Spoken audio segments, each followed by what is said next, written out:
नमस्कार, स्वागत आपका। मैं आपके साथ अनुराग सिंह और आपके साथ मैं हूं राकेश पांडे। आज का दिन बड़ा और बड़ा इसलिए क्योंकि चुनावी नतीजे कुछ इस तरीके से आए अनुराग कि एक बड़ी जीत खासतौर पर पश्चिम बंगाल में, क्योंकि सबसे ज्यादा नजर पश्चिम बंगाल में थी और पश्चिम बंगाल की जो तस्वीर इस समय टेलीविजन स्क्रीन पर है वो आंकड़े जो हैं वो आंकड़े एक अलग लहर की ओर इशारा कर रहे हैं। और इसके अलावा भी चाहे पश्चिम बंगाल हो, चाहे असम हो, तमिलनाडु हो, क्या नतीजे बनते हुए दिख रहे हैं आपको बताएंगे।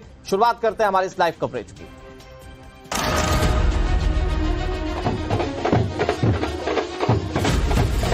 नए बंगाल की क्रांति का बिगुल बज गया है।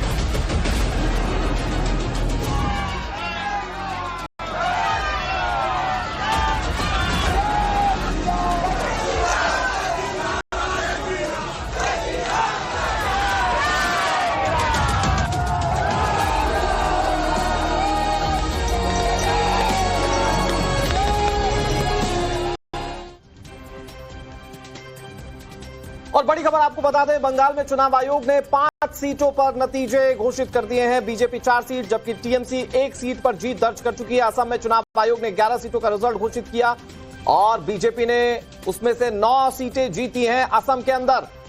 तो ये बड़ा अपडेट अब तक आप जो देख रहे हैं, ये ट्रेंड्स देख रहे हैं, ये रुझान देख रहे हैं, लेकिन कुछ सीटों के नतीजे आ चुके हैं। पश्चिम बंगाल की बात की जाए, भारतीय जनता पार्टी कई सीटों पर जीत दर्ज कर चुकी है, टीएमसी भी कई सीटों पर जीत दर्ज कर चुकी है। इसके अलावा असम से भी 9 सीटें भारतीय जनता पार्टी जीती है। अब क्या तस्वीरें हैं, ये तस्वीरें हम आपको इस वक्त टीवी स्क्रीन पर दिखा रहे हैं, क्योंकि भारतीय जनता पार्टी पश्चिम बंगाल में मिल रही जीत को एक बहुत बड़ी जीत के रूप में देख रही है, क्योंकि ये पहला मौका है जब सत्ता में राकेश भारतीय जनता पार्टी आने जा रही है। अथक प्रयास, कई बड़े नेताओं की रैलियां, अलग अलग मुद्दे, उन मुद्दों पर टीएमसी को पटखनी देने की कोशिश, और उसके बाद जब बीजेपी को जीत मिलती हुई दिख रही है पश्चिम बंगाल में, तो कैसी जश्न की तस्वीरें हैं। ये 8 तस्वीरें आप देख रहे हैं इस वक्त टीवी स्क्रीन पर। ये 8 तस्वीरें जीत की हैं, लेकिन सबसे ज्यादा नजर अनुराग इस बात पर है कि बीजेपी इसका जश्न किस तरीके से मना रही है। हमारी सहयोगी श्वेता बीजेपी दफ्तर पहुंची है और वहां पर सिंदूर खेला का बंगाल में एक अलग महत्व है, सांस्कृतिक महत्व है, धार्मिक महत्व है और बंगाल की संस्कृति से जुड़ा हुआ है। आप एक रिपोर्ट देखिए श्वेता। 5 राज्यों के जो विधानसभा चुनाव के रुझान सामने आए उसमें भारतीय जनता पार्टी को बहुत खुश कर दिया। खास तौर पर बंगाल में जिस तरह के नतीजे नजर आ रहे हैं, महिला कार्यकर्ता जो भारतीय जनता पार्टी की हैं, वो देखिए कैसे बंगाल के रंग में रंगी हुई आपको नजर आ रही है। और ये वो कार्यकर्ता है जो यहाँ दिल्ली में भी सीआर पार्क में रहती है, यानी कि बंगाली कम्युनिटी से हैं। सबसे पहले तो बहुत बहुत बधाई आप सभी को। और बताइए क्या महसूस कर रही हो, क्योंकि पहली बार इतिहास रचा है भारतीय जनता पार्टी ने पश्चिम बंगाल की सत्ता पर कायम होने जा रही है। जी, पहली बार श्यामा प्रसाद मुखर्जी के नाम को जस्टिस माने, जहां से उन्होंने फॉर्म किया था पार्टी, जहां से वहां पर पहली बार हम सरकार बनाएंगे मोदी जी के नेतृत्व में। अब हमारा स्टेट भी बहुत अच्छा करेगा। जी, आप लोगों ने सिंदूर खेला किया है क्या? जो आप लोग जब दुर्गा पूजा होती है आप लोग सिंदूर खेला करते हैं। अच्छा, क्या उसका सिग्निफिकेंस है? दुर्गा पूजा हो या कोई भी धर्म की जीत हो, कोई भी शुभ कार्य हो, तो हम ये सिंदूर खेला करते हैं। ये हमारे कल्चर में, ये आज हमने किया है धर्म की जय के लिए, विक्ट्री के लिए। अच्छा, शूर का बहुत होके फिर ये एंजॉयमेंट का धर्म की जय के लिए करते हैं ना, तो धर्म का अधर्म पे जब विजय होता है उसका प्रतीक है सिंदूर का। अच्छा, क्या वजह आपको लगती है मैम इस बार जिस तरह की जीत मिली है? बहुत कुछ है। एक तो आरजीकर नीति, हाँ आरजीकर कांड है और महिला सुरक्षा, ये सब तो है मेन कारण। इन महिलाओं के दम पर ही महिलाओं को मुख्यमंत्री पद से मुक्त किया है। और ये काम जो किया, जो जनमानस की बात करते थे, तो जनता ने दिखा दिया कि जनमानस का सेवादार का हकदार कौन है, भारतीय जनता पार्टी। तो देखिए जो महिलाएं सिंदूर खेला इन्होंने किया है, क्योंकि इनका कहना है कि जब भी कुछ बहुत खुशी का होता है, जब भी जीत की बात होती है तो सिंदूर खेला करती हैं। और क्योंकि धर्म की जीत हुई है, धर्म की विजय हुई है, और इसीलिए ये लोग सिंदूर खेला करके पूरा जो बंगाली कल्चर है उसमें आज सेलिब्रेट कर रही है भारतीय जनता पार्टी के मुख्यालय में। वीडियो जर्नलिस्ट तनवीर के साथ श्वेता श्रीवास्तव, दिल्ली टाइम्स नाउ भारत।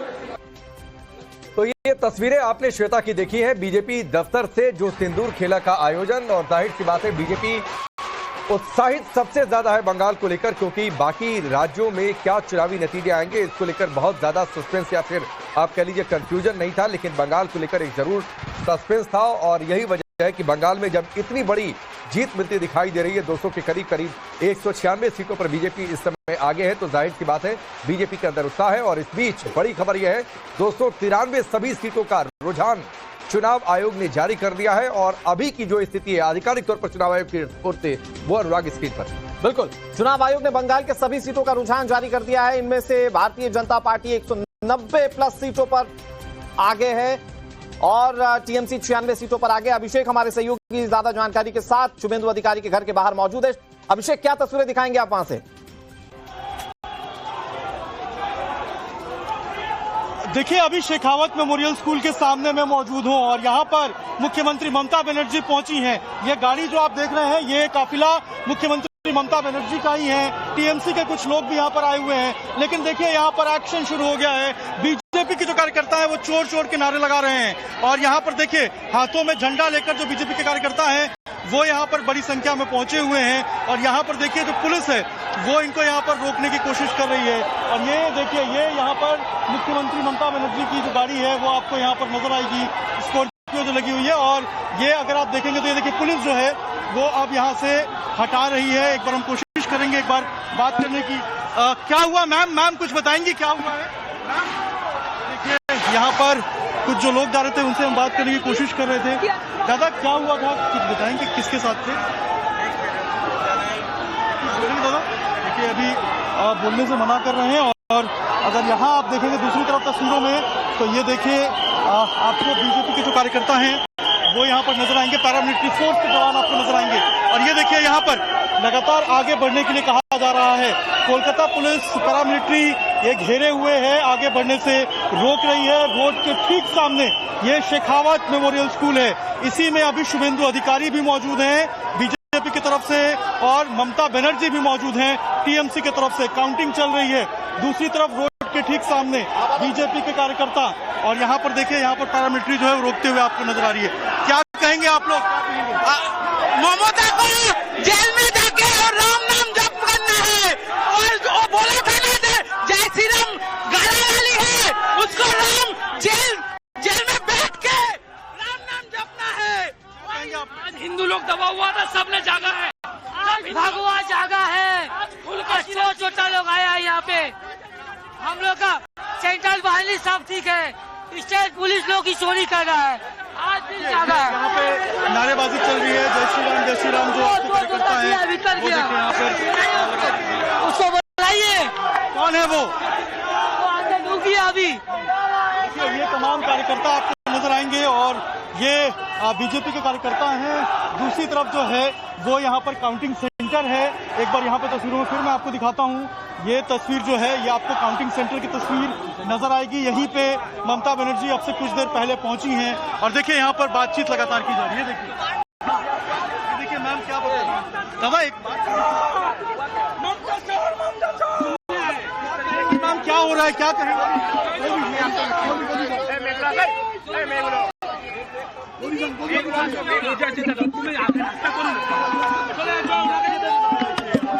कुछ बोलने से यहाँ पे मना किया जा रहा है, लेकिन देखिए पीछे चोर चोर के जो नारे हैं वो यहाँ पर लगाया जा रहा है। एक बार फिर हम कोशिश करेंगे कि यहाँ पर बात करने की कोशिश करें।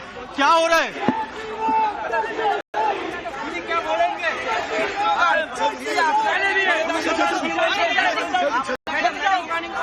देखिए पूरे प्रोटेक्शन में जो है वो यहाँ पर जो टीएमसी के यहाँ पर जो कार्यकर्ता हैं वो जाते हुए नजर आएंगे। दूसरी तरफ आप देखिए यहाँ पर जो बीजेपी के कार्यकर्ता हैं वो पीछे यहाँ पर लगातार चोर चोर ये कहते हुए यहाँ पर नजर आएंगे। और यहाँ पर सुरक्षा जो है उसको बढ़ा दिया गया है। पैरामिलिट्री फोर्स यहाँ पर लगातार धीरे धीरे करके जो है वो लेते हुए जाते हुए आपको नजर आएंगे। और ये बड़ी तस्वीर है, ये शेखावत मेमोरियल स्कूल के सामने की तस्वीर है। एक्सक्लूसिव टाइम्स नाउ भारत पे आप देख रहे हैं और देखिए किस तरीके से अब गाड़ी में जो है वो देखिए यहाँ पर जो कार्यकर्ता जो आई थी उनको यहाँ पर बिठाया जा रहा है। पुलिस देखिए बड़ी संख्या में मौजूद है और यहाँ पर चोर चोर के नारे लगाए जा रहे हैं। देखिए चोर चोर के नारे लगाए हैं और देखिए यहाँ पर लगातार जो एक्शन है वो बढ़ता जा रहा है। बीजेपी के कार्यकर्ता चारों तरफ से देखेंगे आप तो यहाँ पर घेरे हुए हैं। और पहले यहाँ पर हमने देखा था कि पहले टीएमसी के कार्यकर्ता भी मौजूद थे, लेकिन वो यहाँ से अभी जो कुछ दूर है वहाँ पर जाकर खड़े हो गए। लेकिन आप देखिए यहाँ पर तस्वीर आपको नजर आएगा, यहाँ पर पैरामिलिट्री कोलकाता पुलिस के जवान सब लोगों ने गाड़ी को घेर लिया है और कोशिश कराई जा रही है कि गाड़ी को ठीक से जो है यहाँ से निकाला जाए। लेकिन आप पीछे देखेंगे तो चोर चोर के जो नारे हैं वो यहाँ पर लगाया जा रहा है। और इसी स्कूल के अंदर अभी काउंटिंग सेंटर के अंदर जो है वो बीजेपी की तरफ से शुभेंदु अधिकारी और टीएमसी की तरफ से अंदर जो है वो अभी ममता बनर्जी मौजूद हैं और लगातार नारेबाजी हो रही थी। और इस नारेबाजी के बीच में अभी जो तस्वीर है वो आपको हम दिखा रहे हैं कि यहाँ पर जो लोग हैं उनको अभी हटाया गया। क्या कहेंगे आप लोग? हम लोग हिंदू इतना दबे हुए थे बंगाल में, आज इतना लॉन्ग टाइम हम लोग वेट किए 15 साल, आज जाके खुल के जीना लग रहा है कि आज हम लोग कुछ आ रहा है। हम लोग हिंदुओं के लिए सीखना चाह रहे हैं, हिंदू के लिए करना चाह रहे हैं। हम लोग को बहुत खुशी है कि आज बहुत टाइम बाद हिंदू कभी अपने बंगाल में इस तरह आया है। हम लोग बहुत टाइम लग गया इसके लिए वेट करने के लिए। आज दिल से खुशी है कि अमित शाह मिस्टर मोदी जी ने इतना मेहनत करके ये जगह लेके आए, स्पेशली शुभेंदु अधिकारी जी ने बहुत वर्क किया है बोल के आज हिंदू। अभी चोर चोर के नारे लग रहे थे, कौन था जिसके? आज हमने बहुत एक चीज ऐसा देखा है जो तकलीफ पाया है। एक एक हिंदू डर के मारे जिन आ नहीं रहे फ्रंट में, आज वो दिन आया है ऐतिहासिक जो सब उभर के आएंगे, रास्ते पे आएंगे और दिल से करेंगे, कोई धंधा बदमाशी नहीं करेंगे। बिल्कुल। क्या कहेंगे आप लोग यहाँ पर पहुँचे हैं बड़ी संख्या? हम लोग लास्ट 5 साल से वेट कर रहे थे इस मूवमेंट का। ये मूवमेंट लास्ट 5 साल बाद आया है। हम लोग अंदर से बीजेपी के लिए बहुत इच्छुक थे कि कब वो पावर में आएगी। फाइनली वो पावर में आ गई है, दिल से खुश है हम लोग। देखिए बिल्कुल यहाँ पर अब जो लोग हैं वो सड़क पे बैठ गए हैं। ये देखिए तस्वीरों में आपको नजर आएगा और नीचे जो है वो लोग बैठ गए हैं। लगातार पैरामिलिट्री रिक्वेस्ट कर रही है कि आप यहाँ से उठिए और यहाँ से जाइए क्योंकि ये मेन सड़क है, मुख्य सड़क है और अंदर काउंटिंग चल रही है। ऐसे में इतनी बड़ी जो भीड़ है वो यहाँ पर इकट्ठा नहीं हो सकती है। ये सुरक्षा के लिहाज से जो है वो काफी ज्यादा दिक्कत हो सकती है। ऐसे में लगातार रिक्वेस्ट किया जा रहा है पुलिस के द्वारा कि आप यहाँ से जो है वो कुछ दूर पे जाइए, अलग जगह पे जाइए और वहाँ जाकर जो जश्न है वो मनाइए। लेकिन आप देखिए यहाँ पर चोर चोर के जो नारे हैं वो लगाए जा रहे हैं और यहाँ से नारे लगाते हुए देखिए कार्यकर्ताओं को आप धीरे धीरे करके आगे ले जाया जा रहा है। कोलकाता पुलिस, पैरामिलिट्री फोर्स, सुरक्षा की कोई कमी नजर नहीं आ रही है। बड़ी संख्या में जो फोर्स है उसको डिप्लॉय किया गया है और अब कड़ी मुस्तैदी में जो निगरानी में जो फोर्स है वो यहाँ से देखिए जो भीड़ है जो यहाँ पर कार्यकर्ता पहुंचे थे उनको धीरे धीरे करके आगे लेके जा रही है ताकि यहाँ पर जो स्थिति है वो खराब ना हो, किसी तरीके से तनाव का माहौल ना हो और शांति के साथ जो पूरा प्रोसेस चल रहा है उसको कंप्लीट कराया जाए। देखिए आप धीरे धीरे करके तस्वीरों में फिर दिखाऊंगा आपको। देखिए ठीक है अभिषेक, आगे हम आपसे दोबारा संपर्क करेंगे। तो ये रिपोर्ट आप जो भवानीपुर काउंटिंग सेंटर से देख रहे थे, बंगाल का चुनावी मूड क्या है और क्यों एक बड़ी जीत भारतीय जनता पार्टी को मिलती हुई दिखाई दे रही है, आपको अंदाजा लग गया होगा कि दरअसल वोटिंग का पैटर्न क्या पश्चिम बंगाल में रहा है। अनुराग बिल्कुल, और ये वही काउंटिंग सेंटर है जहां पर अब से कुछ दिन पहले रात में ही ममता बनर्जी पहुंची थी। वहां पर काफी ड्रामा हुआ था, काफी घंटे तक वहां मौजूद रही थी और उसके बाद आज जब काउंटिंग हो रही है भारतीय जनता पार्टी भवानीपुर में, हालांकि ममता बनर्जी आ गए लेकिन भारतीय जनता पार्टी जब पूरे प्रदेश में जीत हासिल करती हुई दिख रही है, यहां पर अभी भी ड्रामा देखने को मिल रहा है। कई सारे मेहमान जुड़ गए इस पूरी विक्ट्री जो भारतीय जनता पार्टी की विक्ट्री होती हुई दिख रही है बंगाल और तमाम दूसरे राज्यों में और दूसरी पार्टियों की भी, उस पर बात करने के लिए हमारे साथ बेहद खास मेहमान जुड़ गए। अवधेश कुमार हमारे साथ जुड़े हुए सीनियर जर्नलिस्ट है, प्रेम कुमार हमारे साथ senior journalist, Ashwini Mishra Congress party के और हमारे साथ हमारे वरिष्ठ सहयोगी अमित जुड़े हुए। मैं शुरुआत सबसे पहले अमित आप ही से करता हूं क्योंकि अभी जो ये जो रिपोर्ट चल रही थी अभिषेक की, इसमें हमने देखा कि बार बार बीजेपी के जो सपोर्टर्स थे वो कह रहे थे हिंदुइज्म की जीत हुई, हिंदुओं कंसोलिडेट होकर वोट करो। शायद वो एजेंडा या शायद वो जो चीज जो बीजेपी क्लिक करने की कोशिश कर रही थी हिंदुइज्म के नाम पर, वो क्लिक होती हुई दिख रही है। निश्चित तौर पर, क्योंकि हम लोग ग्राउंड पे थे, पहले फेज से पहले भी मैं गया था और पहले फेज के बाद भी मैं वहां पर मौजूद था। वहां पर ये बहुत, अगर आप बात करें तो पहले तो बहुत ज्यादा साइलेंट होते हैं कि क्या चुनाव जीतेंगे नहीं जीतेंगे, लेकिन वो इस बात से डरते थे कि खुलकर बताएं कि वो बीजेपी के साथ है या नहीं। लेकिन जब आप थोड़ी देर बात कर रहे हैं उनसे तो इसके बाद कई ऐसे लोग मिले, जब उनसे पूछा कि मैंने पूछा था कि आप आखिर जब वोट देंगे तब क्या मुद्दा होगा, तो बोला मैं इसलिए वोट दूंगा क्योंकि मैं हिंदू हूं। देखिए इसके पीछे आपको समझना पड़ेगा कि ये वजह क्यों है, क्यों 15 साल बाद ऐसा लगा कि अब हिंदुओं के वोट देने की जरूरत है, एक आम जो आप कह सकते हैं कि जो वोटर के तौर पे नहीं। क्योंकि पिछले कुछ दिनों में जब से ममता बनर्जी आई है तब से जो उनकी पूरी राजनीति है कहीं ना कहीं वो 30% मुस्लिम के इर्द गिर्द रहा। बंगाल में जहां पर दुर्गा पूजा सबसे महत्वपूर्ण होता है वहां पर विसर्जन के वक्त पर मुहर्रम पड़ गया तो विसर्जन को एक दिन टाल दिया गया। सरस्वती पूजा को वहां पर पिछले बार हमारी रिपोर्टर पूजा ने यह खबर भी की थी कैसे सरस्वती पूजा में थोड़ी दिक्कत आई। देखिए बाद में उन्होंने भले एडजस्ट करने की कोशिश की, लेकिन कहीं ना कहीं ये इस तरह की जो चीजें बढ़ती गई वो एक बड़ी वजह बनी कि एक जो हिंदुइज्म, जो बीजेपी का एजेंडा है, जो बीजेपी ने नैरेटिव सेट करने की कोशिश की, उसको लेकर पब्लिक कन्विंस हुई और उस बात पर जाकर वोट दी। इसके साथ ही दूसरे मसले भी थे, महिला सुरक्षा। देखिए, मुझे लगता है कि एक बहुत बड़ी जो ताकत ममता के साथ थी वो थी जो महिलाएं हैं, जो कि जिनको 1500 रुपया देती थी, लेकिन मुझे लगता है महिलाओं को यह तय करना था कि महिला को वो 1500 रुपया या सुविधा मिलना वो लेना है या असुरक्षा की भावना से सुरक्षित की भावना में जाना है। तो वहां पर भी बीजेपी का नैरेटिव सेट हुआ। मुझे लगता है ये दो ऐसे मसले थे जिन्होंने इस पूरे चुनाव नतीजों को बदल दिया। ठीक है, जैसे रोहन गुप्ता और मानव जुड़ जाएं तो जरा स्क्रीन पर उन्हें डालिएगा। मानव जायसवाल के पास हम पहुंचेंगे, लेकिन अश्विनी भाई, बीजेपी और टीएमसी का इंतजार कर रहे हैं हम, वो आ जाए तो सवाल करें। आप पहले से मौजूद है, मौजूदगी वैसे आपकी हर जगह पर है, लेकिन उस मौजूदगी का कोई फायदा नहीं दिख रहा। फायदा क्यों नहीं है? डेमोक्रेसी में किसी को ज्यादा सीटें मिलती हैं, किसी को कम मिलती हैं, ये कह देना फायदा या नुकसान है, क्योंकि चुनाव आप फायदो नुकसान के लिए नहीं लड़ते, रिप्रेजेंटेशन के लिए लड़ते हैं, रिप्रेजेंटेशन के लिए लड़ते हैं, रिप्रेजेंटेशन के लिए लड़ते हैं, जनता की आवाज उठाने के लिए लड़ते हैं। आप देखें तो टीएमसी और भारतीय जनता पार्टी की, जैसा माननीय राहुल गांधी जी ने कहा था कि टीएमसी ने कहीं ना कहीं भारतीय जनता पार्टी को अपॉर्चुनिटी दी है वहां पर बंगाल में घुसने की। जिस तरीके की सरकार अगर टीएमसी ने चलाई, हम लोग बार बार बात करते हैं इंडिया अलायंस जो हमारी थी वो सेकुलर फोर्सेस की बात करती है, दैट मीन्स हम लोग रिलीजियस लाइन पे पॉलिटिक्स नहीं करते, बट कहीं ना कहीं ममता जी ने रिलीजियस लाइन पे पॉलिटिक्स करते हैं ना। रिलीजन में पॉलिटिक्स नहीं करते। सेकुलर का मतलब होता है कि आप पॉलिटिक्स नहीं करेंगे, धर्म के आधार पर पॉलिटिक्स नहीं करेंगे। जो इलेक्शन लड़ा वो तो साथ लेकर ही लड़ा ना, इन्हीं बिल्कुल लड़ा, पार्टियों को साथ लेकर, बिल्कुल लड़ा, और जरूरत पड़ेगी तो 29 भी लड़ेंगे, ऐसी बात नहीं है। जब हम सेंटर में चुनाव लड़ते हैं तो भारतीय जनता पार्टी के जो कम्युनल आइडियोलॉजी है उसके खिलाफ चुनाव लड़ते हैं। अच्छा, ये जरूरी है कि इस देश में बिल्कुल कम्युनल ये है कि जब आप हमारे संविधान में भी लिखा हुआ है कि आप धर्म के नाम पर राजनीति नहीं कर सकते, बट जब मोदी जी मंच से खड़े होकर के बोलते हैं कि वो आपके मंगलसूत्र छीन लेंगे, तो ये कम्युनल आइडियोलॉजी है। अश्विनी भाई होल्ड, आपके पार्टी के सिटिंग सीएम रेवंत रेड्डी ने क्या कहा था? हाँ, क्या कहा? मुसलमान कांग्रेस पार्टी मुसलमानों की बहुत हितकारी है। ये क्या है? अब मैं आपसे बोलता हूँ पांडे साहब, कांग्रेस मतलब मुसलमान, मुसलमान मतलब कांग्रेस। मैं आपसे बोलता हूँ पांडे जी, मैं आपसे आपकी बहुत इज्जत करता हूँ। इसका मतलब यह है कि मैं प्रेम सर की इज्जत नहीं करता क्या? या अनुराग जी की इज्जत नहीं करता क्या? ये पॉजिटिव स्टेटमेंट। कृष्ण ने कोरोना को भेज दिया। एक मिनट, इसका मतलब ये नहीं है। आप वही तो विषय है कि जब हम बोलते हैं कि कांग्रेस पार्टी। अब कांग्रेस सर सुनिए 2014 में अवधेश सर हार के बाद एके एंटनी कमेटी की एक रिपोर्ट आई थी और उस रिपोर्ट में इस बात का जिक्र हुआ था कि एंटी हिंदू इमेज बन गई थी।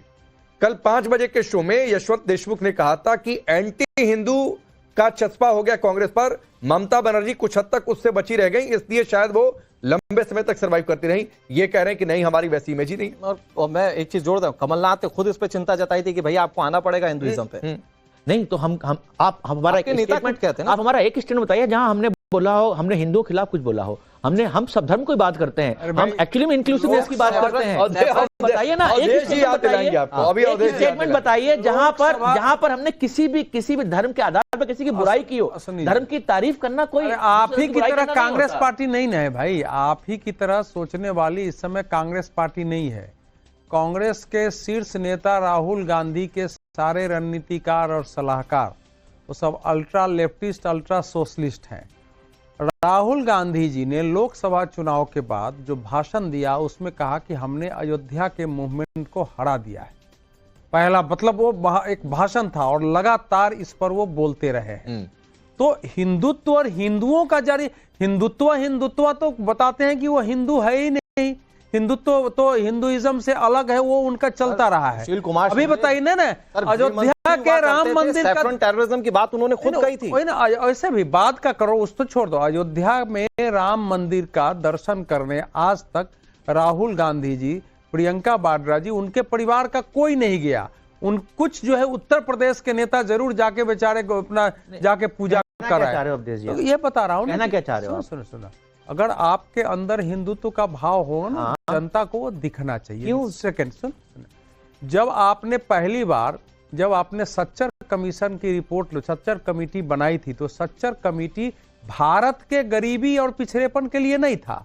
सच्चर कमेटी केवल मुसलमान कैसे पिछड़े हैं कहां है, और सच्चर कमेटी के आधार पर आपने बाद में जो कमेटियां बनाई रंगनाथ मिश्रा कमीशन, तो कैसे मुसलमानों को आरक्षण दिया जाए उसका रास्ता निकालो। फिर आपके सरकार के कार्यकाल में पहली बार अल्पसंख्यक मंत्रालय देश में बना है। आपको पता होना चाहिए 2006 के पहले इस देश में अल्पसंख्यक मंत्रालय नहीं था। पहली बार अल्पसंख्यक आयोग को आप ही के सरकार के अंदर और ये संवैधानिक दर्जा मिला है। अरे जब अल्पसंख्यकों को अरे भाई फंडामेंटल राइट दिया गया है, अल्पसंख्यकों को फंडामेंटल राइट दिया गया है तो उसका मंत्रालय बनना। अच्छा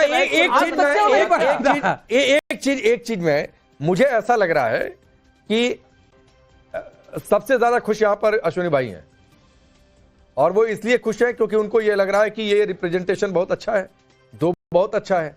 तो ये खुशी किस लिए? आप जो है आप चाहते हम दुखी हो क्या? हार पर कम सीट पर दुखी होना चाहिए।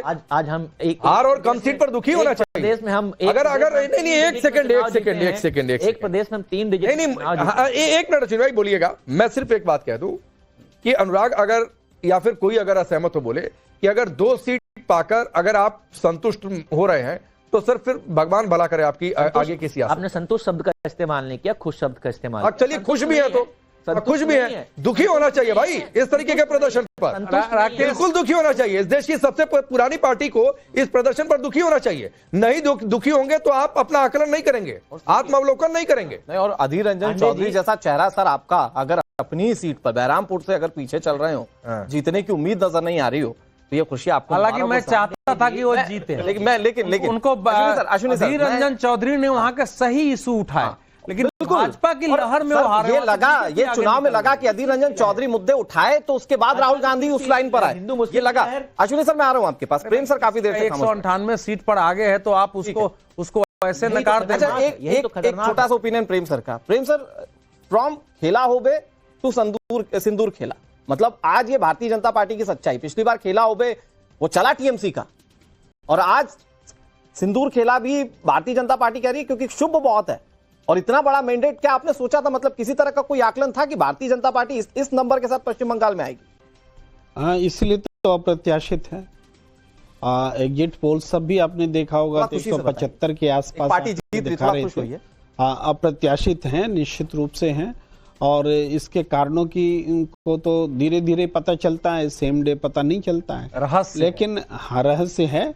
और जिस तरीके जैसे कांग्रेस की ये भी चर्चा हो रही थी, तो कांग्रेस की जो केरल में जीत है बहुत बड़ी जीत है, और उस जीत पर उनको जश्न मनाना चाहिए, खुश होना चाहिए। कांग्रेस की कोई स्टेट छीनी हो, इसमें एक गठबंधन सरकार तमिलनाडु में जो डीएमके के साथ थी वो छीनी है, उस पर दुख होना चाहिए। लेकिन असम में कोई छीना नहीं है, जीत नहीं सके हैं, उस पर गौरव गोगोई का बयान आया कि हम आश्चर्यजनक है, हम सोच रहे हैं विचार वगैरह वगैरह। उसके अलावा बंगाल में लड़ती है क्या कांग्रेस पार्टी? फिर से पूछिए। इसी परफॉर्मेंस के लिए लड़ती है क्या कांग्रेस पार्टी? कोई एक खुश होने का मौका दूं आपको। एक अच्छी बात क्या, पश्चिम बंगाल में अगर तृणमूल कांग्रेस हार गई है तो अब ये देश भर में अब मेजर स्टेट्स में 1-on-1 फाइट हो गई भारतीय जनता पार्टी और कांग्रेस पार्टी। मतलब आम आदमी पार्टी चली गई, टीएमसी चली गई, ये बिल्ली के भाग से छीका फूटने वाली बात है। इसके अलावा मुझे नहीं लगता कि किसी भी तरीके से, भाई असम के अंदर भी आप बीजेपी से स्ट्रेट फाइट ऑन में थे, आप नहीं आए भाई, स्ट्रेट छीना ही सब कुछ थोड़ी होगा। मैं इसको दूसरे तरीके से देखता हूं। जो लोग ऐसे सोचते हैं कि अब ममता बनर्जी हार गई तो अब कांग्रेस आ जाएगी ओपोजिशन, मैं ऐसे नहीं सोचता। मैं ऐसे देखता हूं कि इस देश का जो अपोजिशन का सबसे बड़ा अलायंस इंडिया गठबंधन है, वो केरल में तो इंडियाई गठबंधन रहा, चाहे कोई भी पार्टी जीती। तमिलनाडु में इंडिया गठबंधन हार गया, और बंगाल में भी इंडिया गठबंधन हारा है। बंगाल में था कहां गठबंधन? इंडिया गठबंधन जब ममता बनर्जी बोलती है हम हैं, तो हम आप कौन बोलने वाले की नहीं है। अगर गठबंधन होता प्रेम सर तो क्यों जाकर राहुल गांधी कहते हैं टीएमसी को, ममता बनर्जी को क्यों? स्टेट इलेक्शन जब लड़े जाते हैं तो गठबंधन मत कहिए ना सर, इंडिया गठबंधन है। कैसे है? आप जब आपस में ही लड़ रहे हैं फिर भी गठबंधन है। जब इंडिया गठबंधन के कंस्टिट्यूएंट मेंबर सब कह रहे हैं कि है, और उसका कहां है? अभी यहाँ पर चर्चा हुई कि स्टेट के लिए अभी चर्चा हुई, उन्होंने कहा उस गठबंधन का आपको क्या प्रॉब्लम है? उस गठबंधन का कैरेक्टर ही यही है कि हमको जब मन होगा लड़ लेंगे, जब मन होगा साथ आ जाएंगे, जब मन होगा एक दूसरे को हरा देंगे, तो आपको क्या प्रॉब्लम है? इंडिया गठबंधन कब बना? इंडिया गठबंधन लोकसभा चुनाव के समय बना, लोकसभा राष्ट्रीय परिप्रेक्ष्य में एनडीए के खिलाफ बना, एनडीए और इंडिया गठबंधन इसी रूप में रहा। तो आप इसको इस रूप में देखने में आप चाहते हैं कि भाई पंजाब में भी कांग्रेस आप न लड़े, बंगाल में भी आप न लड़े और इंडिया गठबंधन भी न बने, ऐसा चाहते हैं? मुझे लगता है कि अगर सही में इंडिया गठबंधन बना होता ना तो 24 के नतीजों में फर्क करते। जिस समय शुरू हुआ था अगर इंडिया गठबंधन, अगर आपको याद हो पटना में जो बैठक हुई थी, मैं वहां गया था, वहां सब कुछ तय था, नीतीश कुमार को वहां कन्वीनर बनाना था, लेकिन कांग्रेस ने अपनी गड़बड़ियों की वजह से, अपनी जो लालसा है, जो भी वजह हो, वहां जो गड़बड़ी शुरू हुई, अगर वो नहीं होती तो ना नीतीश बाहर जाते, ना बिहार में इस तरह से होता, अगर साथ होते तो शायद फर्क पड़ता। ये आपका कहना जरूर है, पर ये समझिए जो नीतीश कुमार भी नहीं कर पाई ना, जो नीतीश कुमार सीधे इंडिया गठबंधन के कंस्टिट्यूएंसी उसको बनाने में शामिल थे, वो उठ के सीधे बीजेपी की गोद में चले गए, तो उसको नेता बना देते क्या? क्यों चले गए? अरे आप जब बीजेपी के थॉट से आप मिलते जुलते तो इंडिया गठबंधन बहुत सही फैसला था। प्रेम जी नहीं बनाए तो चले गए, और नहीं बनाए तो चले गए। ममता कॉम्प्रोमाइज हो गया, राज्यसभा भी चले गए। जिस टीएमसी को आप इंडिया गठबंधन का पार्ट बताएं, क्या ममता बनर्जी खुश थी? क्या वो नहीं चाहती थी कि चेहरा बने? हारे बनाया था इंडिया गठबंधन। इंडिया गठबंधन बनाने में नाम जो रखा गया, ममता बनर्जी ने नाम रखा। एक सेकंड। अब अनुराग ने जो बात कही है ना, ये सवाल मैं 10 मिनट पहले पूछना चाह रहा था, और दरअसल अश्विनी भाई खुश थे, तो अवधेश जी क्या वो इसलिए खुश थे कि अच्छा हुआ ममता बनर्जी हार गई, वरना अगर वो जीत जाती तो ये मांग उठती कि इंडिया गठबंधन का नेतृत्व उनको दे दिया जाए, फिर राहुल गांधी का क्या होता? अब देखिए, ऐसा है कि अब मुझे लगता है, यहां से इनका उत्तर दूंगा कि इंडिया गठबंधन अब थोड़ा मजबूत होगा, क्योंकि एक एक कर जब सारे पार्टनर हारते जा रहे हैं, तो हारे हुए लोगों का जब जमावड़ा होगा गठबंधन में, तो फिर वो होगा कि अब हम जरूर गठबंधन, इसीलिए खुश है अश्विनी। लेकिन ये हारे हुए लोग, हारे हुए नेताओं, हारी हुई पार्टियों का गठबंधन होता है, और वो होगा। अब इनकी इच्छा अब जरूर पूर्ति होगी। अब बचा खुचा जो है थोड़ा बहुत एक आध राज्य में और बाकी है, धक्का दे दे के क्यों बोल रहे हैं? अगर एक आध राज्य के और परिणाम ऐसे आ गए तो इस गठबंधन को होना ही होना है। देखिए, ममता बनर्जी, कांग्रेस पार्टी उनके जीतने की कल्पना कर रही होगी, ये तो मैं नहीं मान सकता हूं। कांग्रेस की ऐसी स्थिति में है कि वो भाजपा के हारने की कल्पना करेगी, लेकिन तृणमूल कांग्रेस में ममता बनर्जी जीत जाए इसकी कल्पना नहीं, इसकी अपेक्षा नहीं करेगी। कांग्रेस के नेताओं को जानता हूं मैं कांग्रेस के पार्टी रही कह रहे हैं ना, कांग्रेस में मैं कांग्रेस के 3-4 नेताओं से मिला, मीडियोकर नेता थे वहां पर, कोलकाता की बात है। वहां पर जब मिला तो उनका ये कहना था कि हम लोग चाहते हैं कि बीजेपी जीत जाए, क्योंकि आगे आ रहा हूं, वही पार्टी जो है ना, हमारी पार्टी, मैं आगे आ रहा हूं। नहीं, अब कांग्रेस की सोच ये बनी है कि जहां क्षेत्रीय पार्टियां हारेगी वहां कांग्रेस के उदय का बनेगा, जहां बीजेपी रहेगी वहां कांग्रेस थोड़ा बहुत है, जहां क्षेत्रीय पार्टी आई कांग्रेस खत्म हो गई। इसलिए इस गलत मैंने मत रहिए, कांग्रेस पार्टी के लिए कांग्रेस जो है ममता बनर्जी के जीतने के पॉइंट लेने लायक है के लिए स्टेट में कर रही थी। पार्टी का जो कार्यकर्ता और नेता होते हैं उनका रुख जो है सेंट्रल पार्टी से कांग्रेस पार्टी का ओपिनियन, बंगाल के लोग ऐसा सोच सकते हैं कि ममता हार जाए तो हमारी पार्टी बढ़ेगी, हम लोग, लेकिन जो इंडिया गठबंधन सोचते हैं वो कांग्रेस का आलाकमान बड़े नेता कभी ये नहीं सोचते कि वहां तृणमूल हार जाए, लेकिन जब चुनाव लड़ने जाएंगे तो उनको बताना पड़ेगा कि ममता बनर्जी की सरकार की एंटी इनकम्बेंसी है, उसका करप्शन भी है, इससे भी लड़ना है, तभी वो अपनी फाइट दे पाएंगे। वो राजनीतिक जरूरत होती है। कई बार ये होता है ना सर कि देखिए, जो जिसका पर्टिकुलर वोट बैंक है वो तो उसके पास नहीं है, लेकिन कई बार आप उनका भी तोड़कर दूसरों को दे देते हैं अपना बनाने के चक्कर में, और कहीं ऐसा तो नहीं हुआ। अश्विनी जी, मैं आ रहा हूं एक छोटी सी चीज, क्योंकि अमित जी आप कह रहे थे कि आप पश्चिम बंगाल गए, मैं ये समझना चाह रहा हूं, जब इतने बड़े नंबर्स आते हैं इतने बड़े मैंडेट में, मतलब एक पार्टी जो आज तक आई नहीं सत्ता पे उस पर्टिकुलर स्टेट में, और जब आती है तो 199 सीटों पर इस वक्त रुझान के साथ आगे बढ़ती हुई दिख रही है। क्या मुद्दे चले होंगे? क्योंकि घुसपैठ के मुद्दे को भारतीय जनता पार्टी ने बड़ा बनाने की कोशिश की, जबकि सपोर्टर्स जो है वो हिंदुइज्म के मुद्दे को बहुत ज्यादा आगे प्रमोट करने की कोशिश कर रहे हैं। नहीं, देखिए, मुझे लगता है हिंदुइज्म के साथ साथ जो अगर घुसपैठ क्योंकि घुसपैठ और हिंदुइज्म अगर देखिए तो एक साथ जुड़ा हुआ है, कहीं ना कहीं वहां पर जिस तरह से डेमोग्राफी पूरा बदली है, पूरा जो बॉर्डर इलाका है उसको वो बड़ा मसला है। और अगर आपको याद हो तो गृह मंत्री के तौर पर अमित शाह कुछ दिन पहले जब बिहार गए थे वहां पर जो डेमोग्राफी चेंज को लेकर उन्होंने बैठक भी की थी, और ये घुसपैठ एक बहुत बड़ा मसला तो है ही, लेकिन महिला सुरक्षा, देखिए मुझे लगता है जो पिछले कुछ चुनाव में जो नतीजों को बदलने में बड़ी भूमिका अगर किसी ने निभाई है तो वो महिलाएं हैं। बीजेपी टीएमसी के साथ एक बड़ी जो ताकत थी वो एक मुसलमान का जो करीब 30% वोट से शुरू होता था, इसके अलावा महिलाओं का एक समर्थन था जो कि उन्हें हमेशा 200 के आसपास 200 पार कराता था। लेकिन इस बार जो महिला सुरक्षा की जो भावना है वो संदेश खली का मामला हो या आरजीकर का हो या इस तरह से बीजेपी ने जो पोलिंग बूथ की सुरक्षा, क्योंकि हमने देखा कि वहां पे बहुत ज्यादा सुरक्षा थी, इस बार डेथ नहीं हुई भाई। कई बार ये तो अपने आप में ऐतिहासिक है, लेकिन जो कलकत्ता या कई ऐसे जगहों पर देखा होगा आपने कि ये खबरें आती थी कि जो सोसाइटीज है उसके बाहर ताला लगता था। मैं कह रहा हूं कि इस बार जो सुरक्षा की भावना जो दी गई जिसके कारण से लोग निकले, और मुझे लगता है जो बोकस वोटिंग जो होती थी वो खत्म हुआ एसआईआर की वजह से, और जो 90% वोट के पीछे वजह है कि ये जो वोट है एक जेन्युइन वोट है, और हिंदू वोट भी इस बार जो होता है ना, जैसे मुस्लिम वोट में 90% ज्यादा वोट होता था, लेकिन हिंदू वोट जो है वो निकलता नहीं था घर से वोट देने के लिए। लेकिन इस बार जिस तरह के परसेंटेज है वो है, लेकिन मुझे लगता है महिला सुरक्षा एक बड़ी भूमिका रही है। वहां एक साइलेंट रिगिंग, उसको साइंटिफिक रिगिंग बोलते थे, वो कम्युनिस्टों से लेके यहां तक आया है कि आपको बोल दिया जाता था कि भैया या तो आप तो हमको वोट डालो ना, तो घर में रहना या 2-3 दिन के लिए बाहर चले जाओ। तो ये जो 85% मत दिख रहा है, अगर उसमें 90 लाख 91 लाख फर्जी के भी 85% है, तो फर्जी मतदान पश्चिम बंगाल में कौन करा सकता था? तो जब वो 85% अगर 90 लाख में 91 लाख में से निकल गया, करीब 70 लाख वोट निकल ही गया, तो आपको तृणमूल की बढ़त कहां रही है?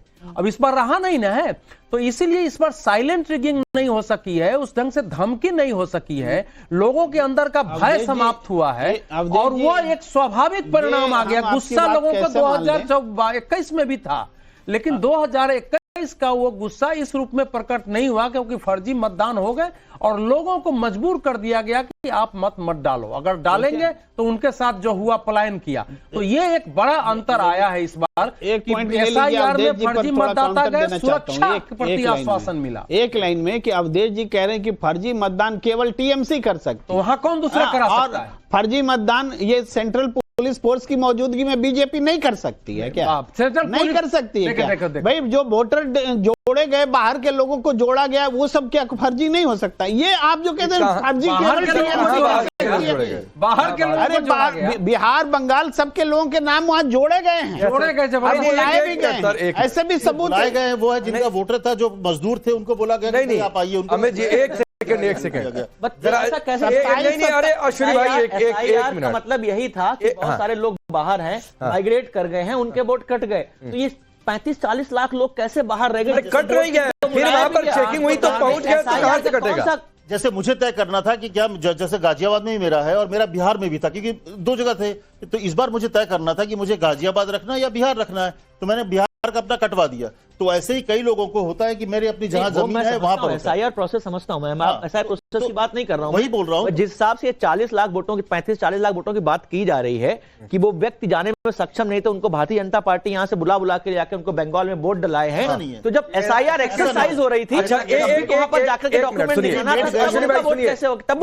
था, इसका एक लॉजिक है। अगर आपको ये लगता है कि बीजेपी ने यहां पर वोटर्स को, जो बंगाल के वोटर्स से लेकर गई, आपको किसने रोका था? आपके भी वोटर्स थे तो ले जाकर वोट डलवा देते, रोका था क्या किसी ने? पॉइंट है कि वो लेजिटिमेट मतलब नहीं थे आपके वोटर्स पर चले।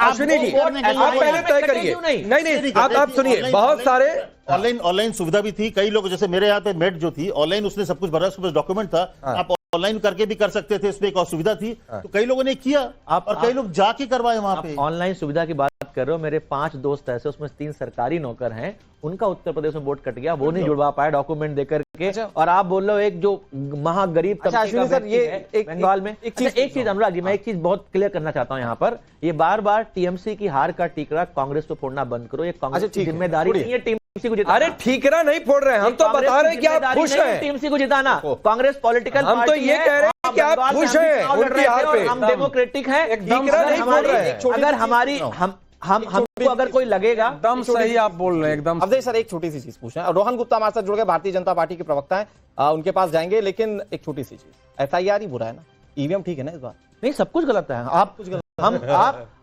इलेक्शन रिगिंग के 3 प्रोसेस होते हैं अनुराग जी। इलेक्शन रिगिंग अच्छा, वो केरल में सही है। हाँ, केरल में 140 जीत जाए तो भी हम सवाल उठाएंगे। अच्छा। 3 प्रोसेस होती हैं, पहले जब वोट बनता या कटता है, पहले जब वोट बनता या कटता है, दूसरा जब वोट पड़ता है, और तीसरा जब वोट खुलता है। हमने वोट बनता है तब को एक्सपोज कर चुके हैं, वोट पड़ता है उसको भी एक्सपोज कर चुके हैं। कैसे एक ही व्यक्ति 10 अलग अलग बूथ पे जाके वोट देता है? केरल नहीं चाहिए था, उन्होंने बोला आप ये वीटो में ले लो।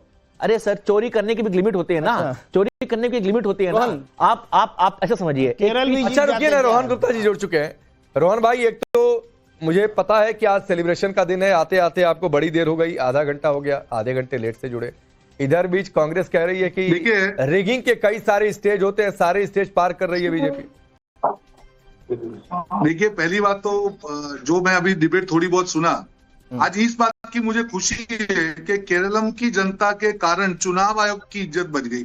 आज उनके ऊपर ठीकरा नहीं फूटा। कम से कम पूरे दिन से हम देख रहे हैं कि जो केरलम का परिणाम आया, एटलीस्ट कांग्रेस के किसी प्रवक्ता की चुनाव आयोग पर सवाल उठाने का बीजेपी जीत जाती केरल में तो पूरा जरूर जो चुनाव उठते आपको समझना पड़ेगा कि ये जो चुनाव जो हुआ है, ये ऐतिहासिक चुनाव हुआ है।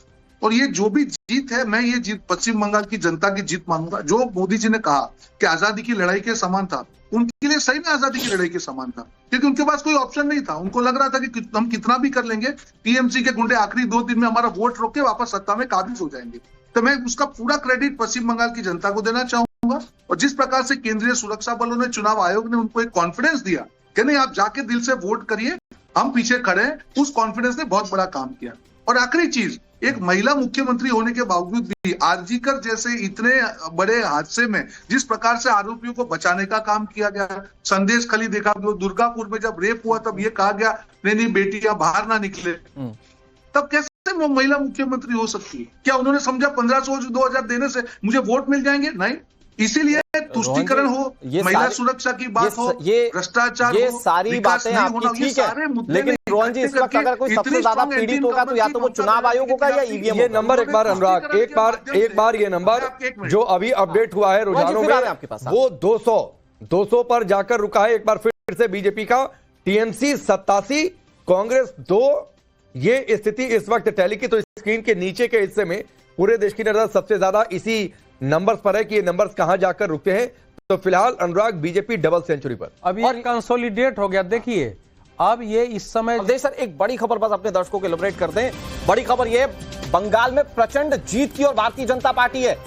सोचिए, ये वो पार्टी है जो अब तक यहां पर बंगाल में सरकार नहीं बना पाई थी, और इस बार जब जीत मिलने जा रही है तो डबल सेंचुरी के साथ, मतलब कि भारतीय जनता पार्टी 200 सीटों पर रुझानों में इस वक्त आगे चल रही है। नतीजे क्या होंगे इसके लिए थोड़ा इंतजार करना होगा राकेश जी, लेकिन ये बहुत बड़े नंबर से जो भारतीय जनता पार्टी को मिलते हुए यहां से दिख रहे हैं। बिल्कुल निश्चित तौर पर पिछले चुनाव में 77, उसके पहले 2, और अमित शाह तो कई बार कहे कि हमारा ट्रेजेक्टरी ग्रोथ उसी तरीके का होगा। तो क्या वो उसी की ओर संकेत है? रणनीतिकार कौन रहे अनुराग बताएंगे, लेकिन उससे पहले अवधेश जी आप अपनी बात पूरी करें। देखिए, ये कितना व्यापक असंतोष था पश्चिम बंगाल में, इसकी कल्पना करिए कि एक बार वहां मतलब बिल्कुल निष्पक्ष, शांतिपूर्ण और सुरक्षित चुनाव हुआ और परिणाम पलट गया, जबरदस्त परिणाम पलटा है। अभी जो मैं देख रहा हूं कि लगभग भारतीय जनता पार्टी चुनाव आयोग के आंकड़ों के अनुसार और तृणमूल के मतों में 17 लाख का अंतर आ चुका है। पहले हमको लग रहा था कि 3 लाख 4 लाख है, कभी कभी पलट जाएगा, लेकिन अब 17 लाख का मोटा मोटी अंतर आ चुका है। तो 17 लाख का मतलब ये हुआ है कि अब वो 2-3 लाख आगे और पीछे जा सकता है, लेकिन अब इसमें परिवर्तन की गुंजाइश नहीं है। तो ये जो मतलब जो कुछ मैं अभी मिलाया हूं कि 30% तो मान लीजिए ममता बनर्जी को गया उसमें से, लेकिन 70% में से भाजपा को अगर 45.26% मत है, तो इसका मतलब 70% में करीब 68% मत, मैंने 70% में से 68% मत एक मुश्त भारतीय जनता पार्टी को गया। अवधेश सर, मैं आ रहा हूं आपके पास, का मत है। लेकिन अपने दर्शकों को इस वक्त कुछ और जानकारियां दे देते हैं।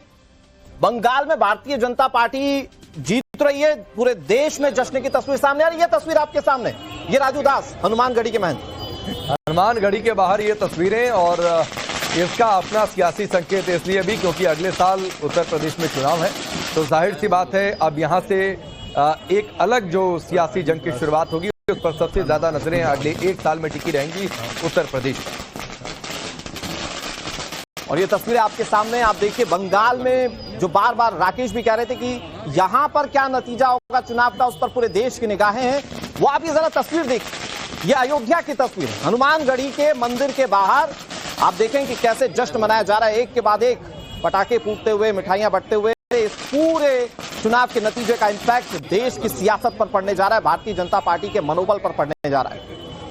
तो ये फिलहाल उत्तर प्रदेश की तस्वीरें हैं, लेकिन कुछ जो पश्चिम बंगाल में इतनी बड़ी जीत मिली, तो उतनी बड़ी जीत के पीछे चेहरे कौन से रहे, वो जरा एक तस्वीर इस बड़ी स्क्रीन पर अनुराग दिखाते हैं कि बंगाल विजय भारतीय जनता पार्टी को हासिल हुई है, तो उसके पीछे रणनीतिकार कौन कौन से रहे हैं, उनकी एक बार चर्चा, और इस पर अमित जी टिप्पणी भी करेंगे। लेकिन फिलहाल इन नामों की चर्चा एक बार अनुराग आप जरूर करिए। बिल्कुल, बंगाल विजय के रणनीतिकार कौन है? देखिए, सबसे बड़ा चेहरा प्रधानमंत्री नरेंद्र मोदी, गृह मंत्री अमित शाह लगातार डटे रहे। पहले फेज का इलेक्शन हुआ, वॉर रूम की तस्वीरें जरा याद कीजिए, गृह मंत्री वहां पर डटे हुए थे, लगातार कार्यकर्ताओं के संपर्क में थे।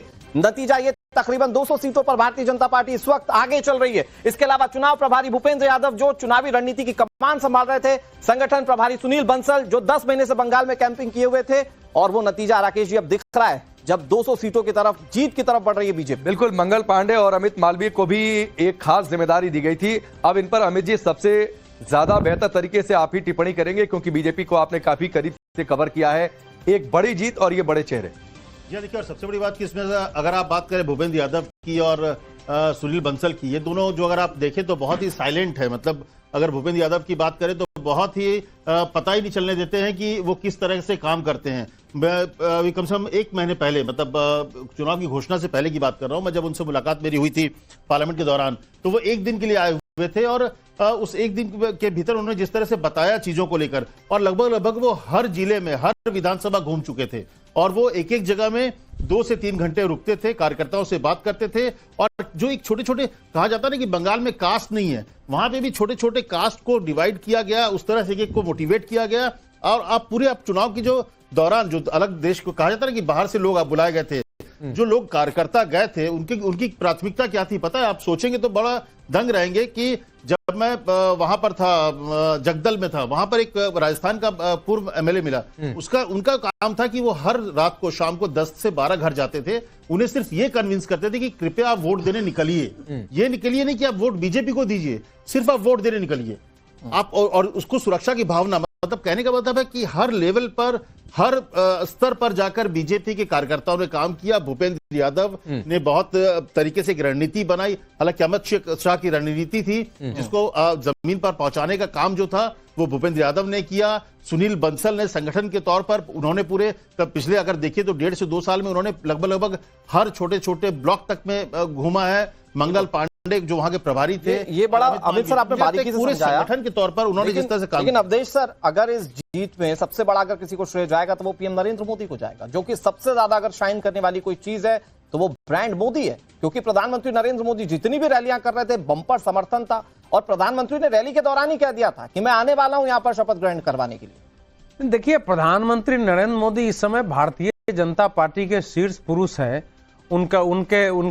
उनके जो शासन की शैली है, बोलने की शैली है, इशू है, नेतृत्व करना पार्टी को, लोगों का कहां कैसे उपयोग करना है, कैसे रणनीति बनाने, वो सब कुछ उनका होता है। वो तो हम एक भाग उनका भाषण, उनका रोड शो, और इतना परिश्रम इस उम्र में आप देखो, मतलब इतने किलोमीटर का रोड शो करना, भाषण करना, फिर उसके बाद दूसरे राज्यों में जाना, वो तो एक अद्भुत है। वो तो मैं समझता हूं कि एक चमत्कारिक व्यक्तित्व है और उनके नाम का असर होता ही है। लेकिन इस बार उन्होंने एक जो बुद्धिमत्ता की थी कि पहले ममता बनर्जी ये आवाज उठाती थी कि क्या मोदी आके यहां शासन चलाएंगे, तो वो एक कमी वहां हो जाती थी। इस बार अघोषित रूप से, यद्यपि घोषणा नहीं थी, लेकिन शुभेंदु अधिकारी जो है अघोषित रूप से एक चेहरा थे वहां, क्योंकि इस बार एक कहने के लिए था, तो वो वहां एक एडिशन हो गया है।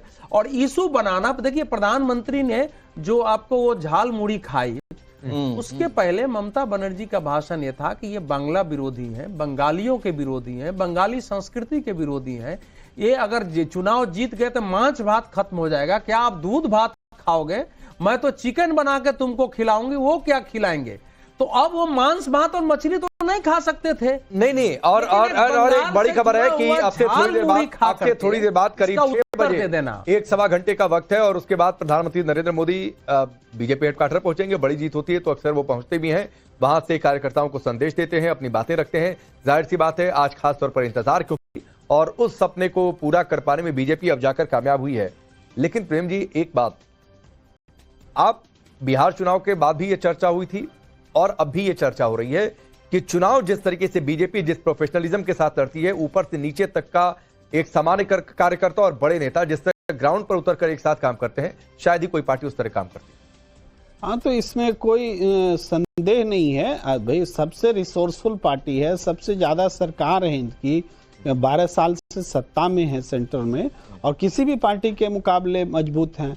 तो उनके लिए प्लान करना, पैसे जुटाना, जिनका 70 साल तक रहा वो भी नहीं लड़े इतना प्रोफेशनली। तब देखिए, तब आप फॉरेन फंडिंग का जो FRCA है ना, वो रूल तब था कि फॉरेन से राजनीति के लिए पैसा नहीं ले सकते। नरेंद्र मोदी जी ने उस रूल को तोड़ दिया। अब फॉरेन से पैसा राजनीति के लिए भी आता है और आ सकता है, ये पहले नहीं होता था, अब होता है। अब रिसोर्सफुल पार्टी ऐसे नहीं बनी, उसका पूरा सामने लाना चाहिए, कभी लाते नहीं है, छुपाया जाता है। दूसरी बात यह है कि जो एग्जिट पोल में सारी मीडिया में दिखाया जा रहा था, शुभेंदु अधिकारी का चेहरा चमकाया जा रहा था, तब भी भरोसा नहीं था कि बीजेपी एग्जिट पोल वाला को भी एग्जिट पोल में सुन लीजिए एग्जिट पोल में तब्दील कर पाएगी। और आज देखिए, आज अचानक नरेंद्र मोदी का चेहरा आ गया है ना, सब लोग नरेंद्र मोदी के चेहरे पर आ गए। एग्जिट पोल के बाद नहीं दिखा रहे थे। या ब्रांड मोदी की बात, नोटेबल पॉइंट है। सर एक सेकंड बस, मेरे पास लिमिटेड टाइम है, 10 सेकंड है। अश्विनी सर, ब्रांड मोदी की बात होती है, ब्रांड राहुल की भी बात होती है,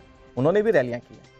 प्रेम सर ने बोला ना कि जब जीत जाओ तो ब्रांड मोदी और हार जाओ तो इतना हारिएगा। लोकल लीडर है। भारतीय जनता पार्टी कहती है 99 पहुंच गया, ये जोड़कर पता नहीं कितना बताएगी। तो 100 हो गया। आप ये भी चलाइए कि चलिए एक ब्रेक है सर, ब्रेक का वक्त है, एक छोटा सा ब्रेक, लेकिन ये नॉन स्टॉप कवरेज लगातार जारी है। जल्द वापस